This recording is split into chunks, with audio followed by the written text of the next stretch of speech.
Hey folks, and welcome to the next module in our ISC 110 safety class. So this week we're going to be discussing one of my favorite topics, I guess, is the usage and application of PPE. So if you're not familiar with the term PPE, it refers to personal and protective equipment. So we're going to learn over the course of this module the various types of PPE, usages for it. We're going to talk about the hierarchy of controls that helps control what avenues of mitigation are taking place for hazardous situations. Types of different types of PPE that you're going to find in your industry, training requirements, employer responsibilities, and employee responsibility. So both people have a responsibility. So first, as a precursor to all of this, as an employer, the employer is going to be required to protect their employees. That is OSHA's main mission when it comes to safety, is ensuring the safety of employees. Assessing the workplace, trying to identify any of those hazards, eliminating, reducing any of the hazards, mitigating the issues for that, the application of any PPE that is required. But as we're going to see in the next slide, that PPE is going to end up being the last level of control. So I'm going to have to look over on the other screen because I can't really read fine print. But so this is the hierarchy of controls. The top portion of this pyramid here, if you can eliminate or substitute a hazard, that is the number one thing that you want to do. Oh, there's a star right there, by the way. Below that, we'd have the engineering controls, so you'd have an actual change to your workplace environment.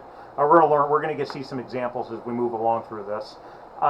Administrative controls, work practice controls, so somebody needs to do something in order to make the area safer. And then, as I said, the last level of control that you ever want to resort to would be the application of PPE. Moving on here. All right, so next couple of slides, we're going to discuss those four hierarchy of controls. First one, elimination or substitution. If you can eliminate the hazard somehow, so some of the examples that they have, safer item or substance. If you're dealing with cleaning chemicals, for example, if you have one chemical that is more hazardous than another, is it possible to use the safer chemical and get the same results? One of the things I can think of is paint, for example. Low VOC paint, it's got less volatile organic chemicals in it, lower fumes, but does the other paint do the same job? Does the low VOC paint do a better job? So things like that. If you can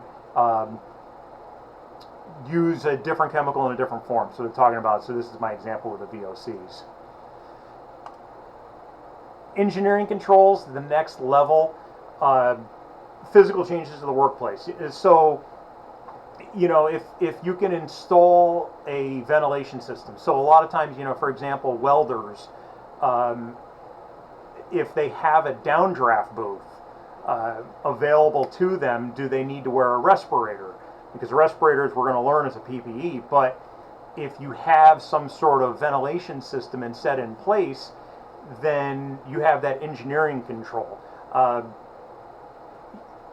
Having, for example, maybe railings in an area instead of having to wear a safety fall harness would be another example of an engineering control.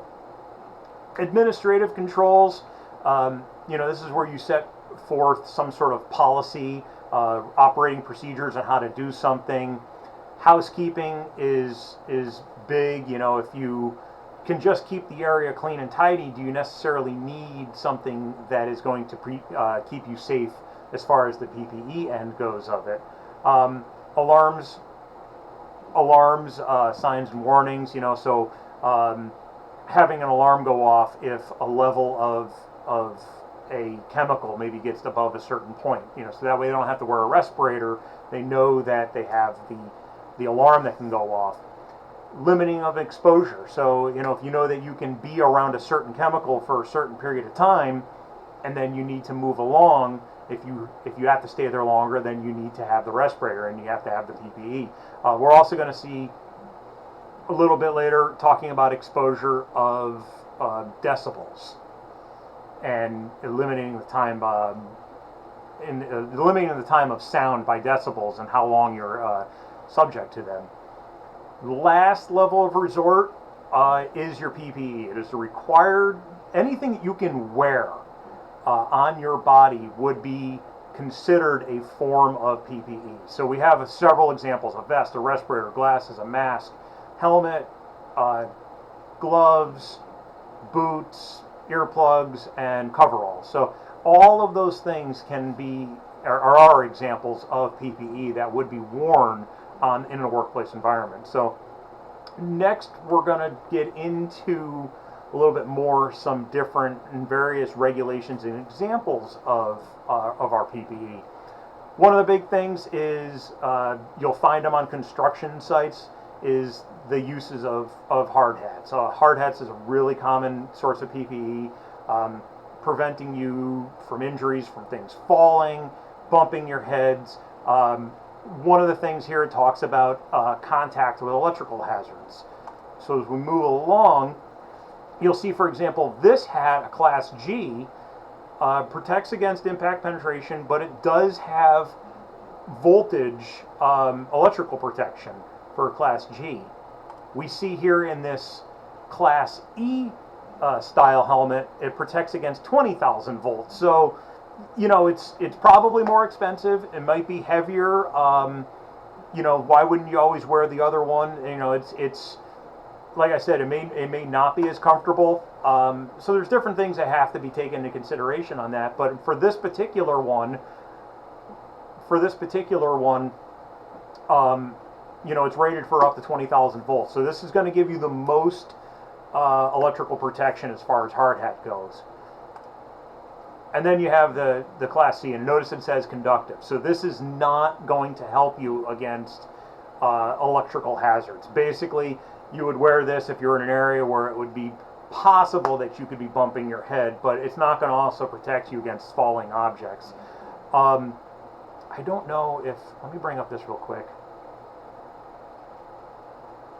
So, okay, so I had some videos. I'm going to come back to this in a minute. This video I did not include in this. I did find a video on YouTube, and it was I couldn't understand anything they were saying because it was in a foreign language, but they did an example with a hard hat, and they dropped a rebar, and it went through the hard hat, a non-qualified hard hat, and it went into a piece of watermelon. So, I mean, these things work. We'll get into those videos here in a second. I'll talk about them. The other ones I just pulled up. So, different types here, you know, the requirements. A lot of these safety things, what you'll see is an ANSI certification. They are certified by ANSI. So OSHA does not certify anything. They provide recommendations. So in order for a hard hat to meet OSHA's recommendation requirements, they need to follow the ANSI. In this case here is ANSI Z89.1 from 1997, and it just lists off some different examples of the different types. Other additional types: eye and face protection, glasses, goggles, face shields, welding helmets, welding face shields. Big thing, and I see it a lot over here. You know, they're working with cutting torches or grinders. Sparks are going everywhere. Big thing on that, big old face shield. Things with the face shield: chemical splashes, blood or infectious materials, intense light. A welding face shield protects you from dust, flying particles, even molten metal splashes. There are some different types of PPE hoods where individuals are going to be wearing when they're working in a foundry, where they're dealing with molten steel, molten aluminum, and they're wearing all of this PPE to protect them from any of those particular splashes.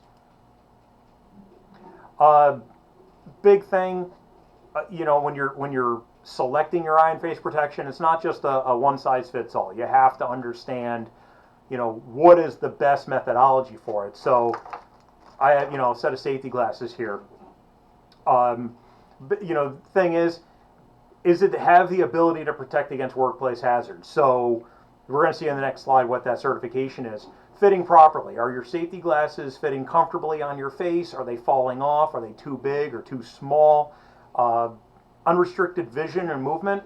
I've seen some safety glasses that have like a big bar in the middle of them, and you have a restricted vision. So that can be a problem. Durable, cleanable. You can always clean these. And unrestricted functioning of other PPE. If I had to wear a face shield, for example, can I wear that with these particular goggles or these glasses? But like I said, the ANSI ratings, in this case here, these are, and it says it on there, I got to find it, these are Z87 plus. Yeah, these are considered Z87 plus. One of the things here, it says it must comply with Z87.1. The Z87.1 is a safety glasses rating. The plus means that they have additional ratings. These are actually meant to, I think it's military. It's either military or governmental specifications where they have their own little things. So if you're a Z87.1 or Z87.1, Z87 plus, you've met that Z87.1 recommendation. The big thing is if you're ever perusing Amazon or Grainger or MSC or whatever, and you're looking for safety glasses, what you are looking for is that Z87.1 rating to meet with the question on the test. See what I did there? All right. Safety glasses, moderate impacts. There's another video. We're going to get to that. I'm going to talk about some of the things that I put up there into the blackboard for you, talking about safety glasses and their protection levels. Prescription glasses. I wear prescription glasses for when I'm on the computer, but when I got these from my eye doctor, one of the things I asked for is if they could give me impact-resistant safety glasses or impact-resistant eyeglasses, because a lot of times I'll be here, got to go up to the shop floor, got to do something, and it's just easier for me to just not take these off, put those on. Plus, these help me read a little bit. So you have, so they do make safety glasses that meet the Z87 requirements. The only thing that doesn't, it doesn't mention, the big thing with these is they don't have side shields. You can purchase side shields that go on, but right now there are no side shields on these. So as opposed to these where they do have the side shield, and it does protect any peripheral damage to your eyes. So things to keep in mind even though you're wearing the glasses. Regular glasses are not allowed in manufacturing facilities. If you look at the video that I'm going to show you, or I'm not going to show you, you guys are going to watch on your own, in Blackboard, you'd be amazed at what regular glasses do.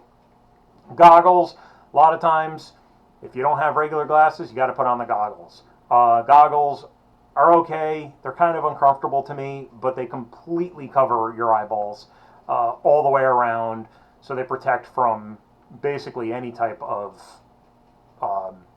hazards. Face shields, kind of the same thing. They're nice for splashes, sparks going all over. A lot of times if you're using a grinding wheel, sparks are just going everywhere. So these are one of those things that it's helpful to have the face shield if you're doing something. The big thing here, right here, it says that the shields are for face protection, not eye protection. So if you are wearing this face shield and you are doing anything, you still want to be wearing the safety glasses, because it's just going to give you that added layer of protection.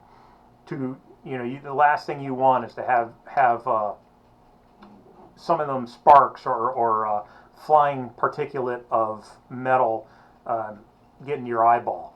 So big thing is, wear your safety glasses as much as you possibly can. Welding shields, for those of you who are familiar with welding, big thing is it protects your eyes from burns. Yeah, you can go blind. You know, these things are so powerful. You can look at the sun while wearing. I think a welding arc is actually brighter than the sun. Um, but the whole thing is that these are not just glasses. This is an entire shield. So it protects your entire face from all of these issues while you are welding or using an oxyacetylene torch. Really, just to be on the safe side, you're going to be wearing these things.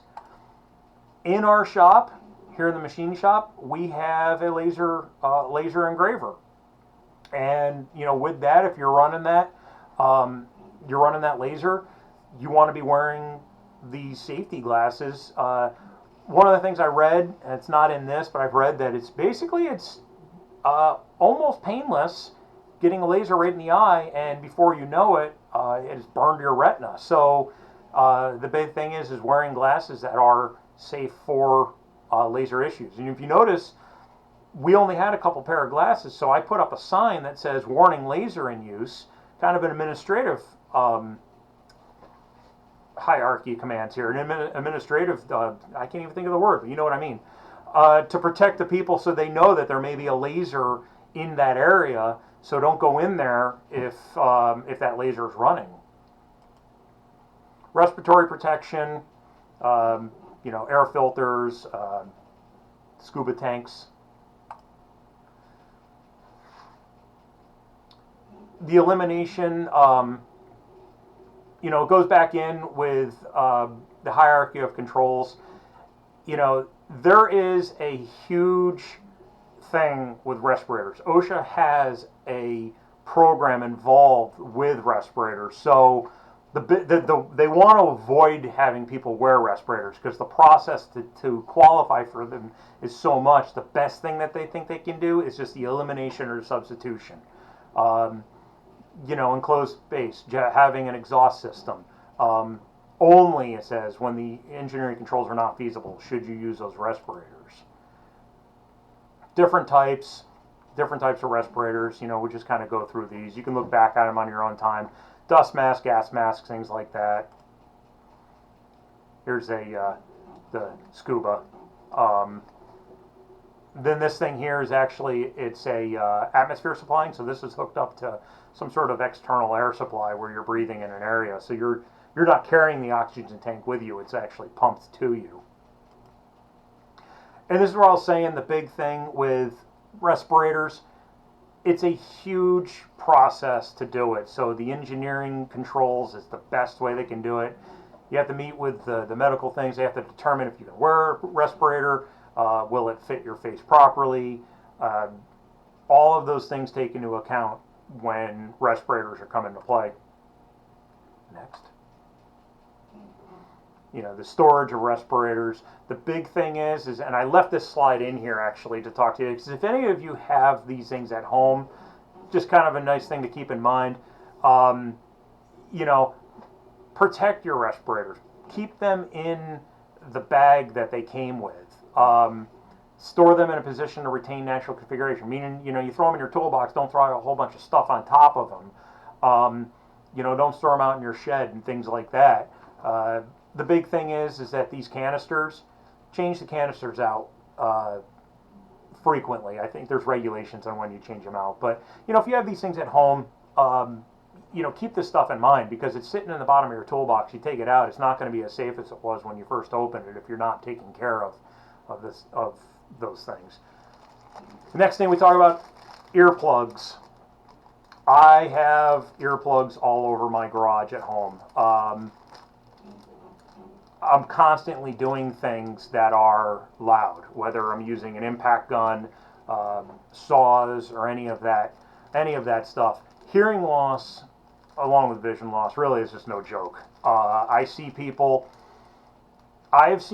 at the drag strip when top fuel dragsters are going down the track and they are not plugging their ears. And I really wish that I could follow them around to see how long it is before they go completely deaf. Hearing loss, like I said, is no joke. I have to look on the other thing here. So when we look over here, exposure to noise levels over 85 decibels can cause hearing loss. It's not. They can cause hearing loss. So when we look at where we're at, 85 decibels is right here. What goes above that? Pretty much everything. So, I think top fuel dragsters are actually right around in here. Anything above that can cause hearing loss.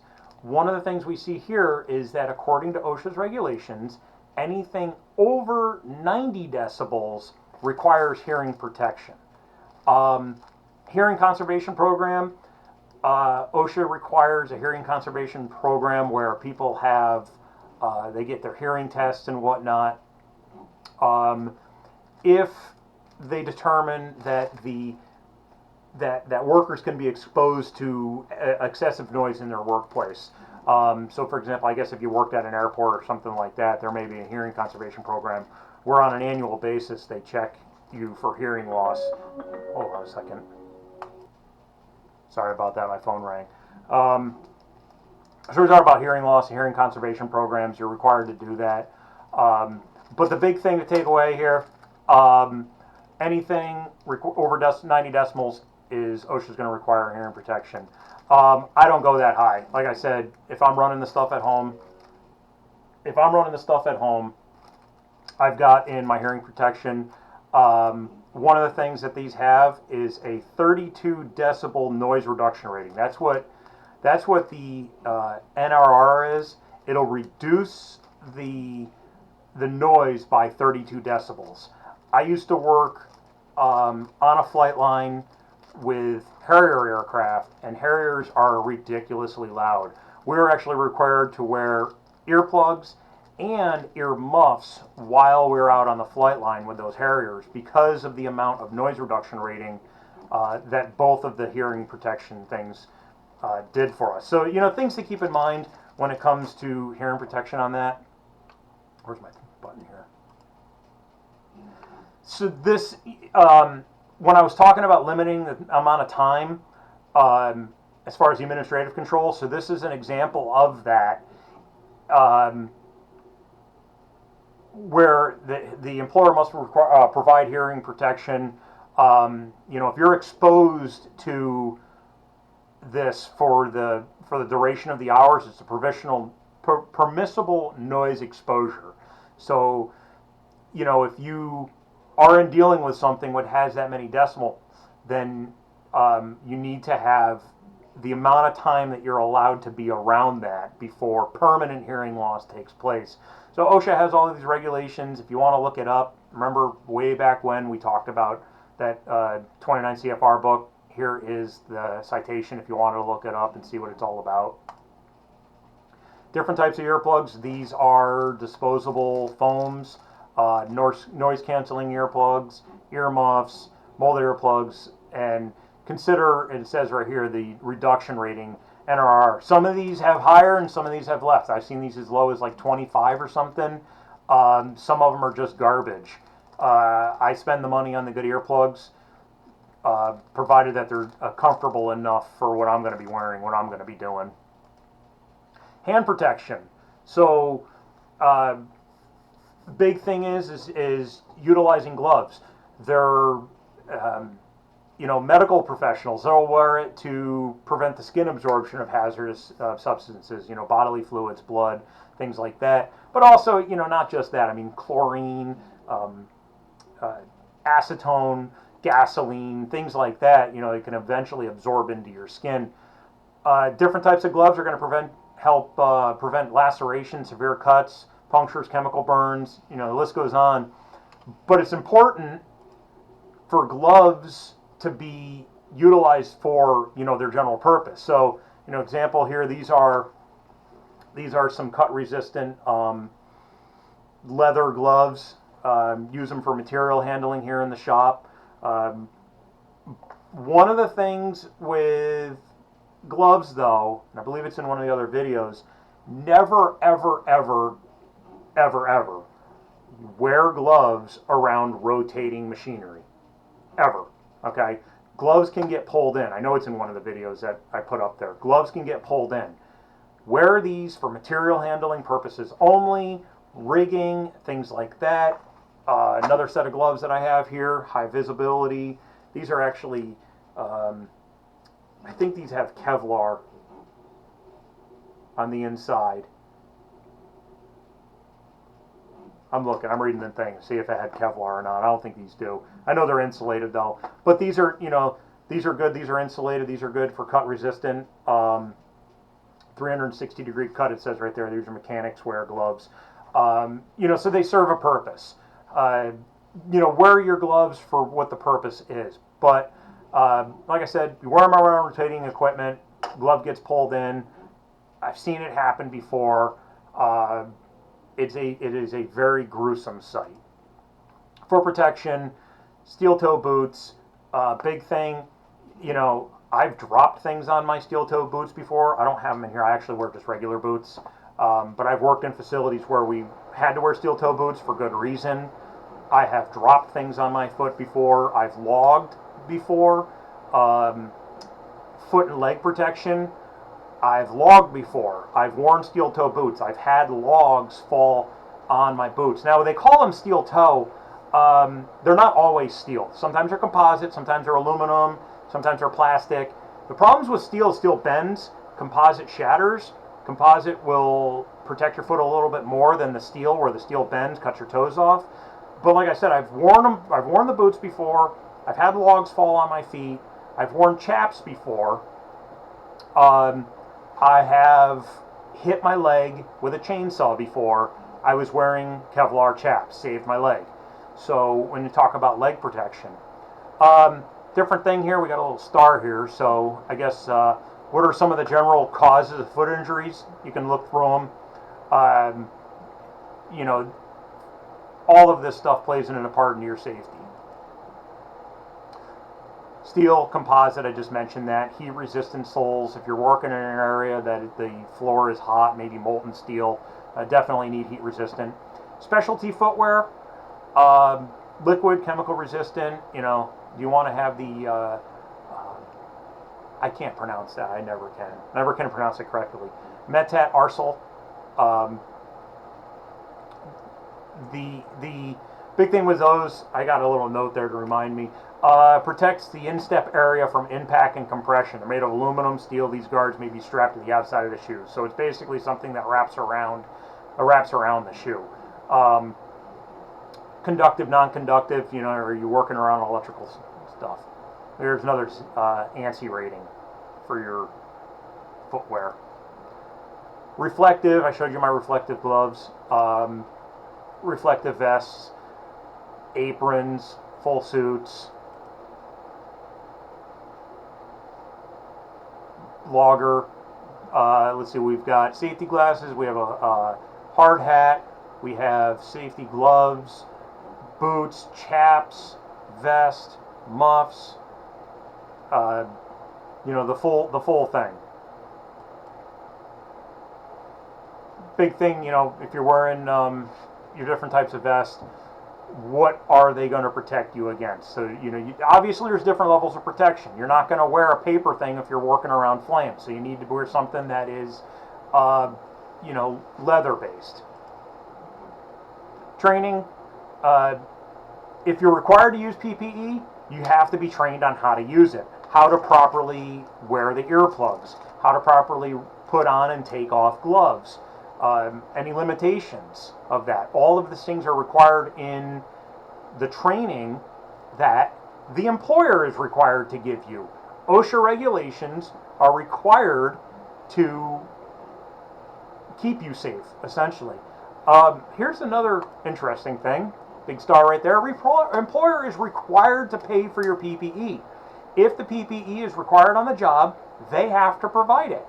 The boots, non-prescription eye protection, glasses, earplugs, goggles, face shields, welding PPE, hard hats, firefighting, all of those things go into it. However, an exemption are non-specialty safety tools. So if you have to wear safety steel-toe boots, and if they're non-specialty, meaning not chemical resistant or something to that effect, they're not required. But the other things, they are. So, really important things to keep in mind on that. What are you required to do? You're required to properly wear your PPE. You cannot be responsible, or your employer cannot be responsible if you are not wearing your PPE properly. Carrying and cleaning and maintaining it, like I mentioned with the respirators. If you need safety glass to be replaced and you don't know where to get them replaced, you got to go talk to your supervisor, and they're going to issue a new pair. Big thing is that it doesn't protect you against, where is it?